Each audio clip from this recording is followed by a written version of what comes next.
জামালপুর সরিষাবাড়ী উপজেলায় ষষ্ঠ উপজেলা পরিষদ সাধারণ নির্বাচনের প্রথম ধাপের স্থগিত করা নির্বাচনটি আগামী ৫ জুন অনুষ্ঠিত হবে। সরিষাবাড়ী উপজেলা পরিষদের নির্বাচনকে কেন্দ্র করে চেয়ারম্যান পদপ্রার্থী তালেব উদ্দিন ভোটারদের কাছে ভোট চেয়েছেন। একটি পৌরসভা ও ৭টি ইউনিয়ন নিয়ে গঠিত সরিষাবাড়ী উপজেলা। সরিষাবাড়ী উপজেলায় চেয়ারম্যান পদে ২ জন, ভাইস চেয়ারম্যান পদে ২ জন এবং মহিলা ভাইস চেয়ারম্যান পদে 2 জন প্রার্থী নির্বাচন করছেন। বিস্তারিত দেখুন সহকর্মী শরীফুল ইসলাম ঝোকনের প্রতিবেদনে। আসসালামু আলাইকুম, ভালো আছেন?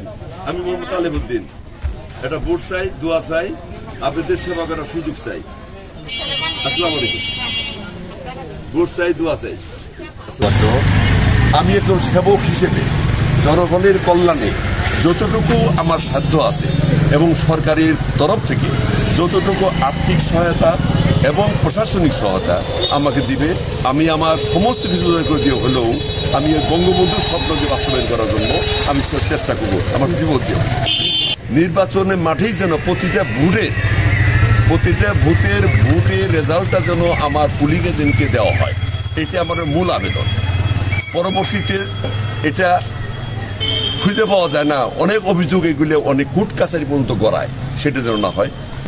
সাধারণ মানুষদের কাছে আমি সাধারণ বলি না, তারা অসাধারণ মানুষ। তাদের মেহনতের, তাদের ট্যাক্সের টাকা দিয়ে দেশ চলে, তাদের ট্যাক্সের টাকা দিয়ে সরকারি চাকরিজীবীদের বেতন হয়। আমরা রাস্তাঘাটে চলাফেরা করি। আজকাল ডিজিটাল বাংলাদেশ গড়ার জন্য মাননীয় প্রধানমন্ত্রী যত টাকা ব্যয় করেছেন, এটা সমস্ত আমাদের জনগণের টাকা। যাদের টাকা দিয়ে করা হয়েছে তারা অনেক সম্মানী মানুষ। তাদের সম্মানে বলি, তাদের সম্মানকে আর বৃদ্ধি করার জন্য, দেশের আর্থসামাজিক উন্নয়নের জন্য আমি তাদের কাছ থেকে ভোট চাই, সমর্থন চাই, দোয়া চাই।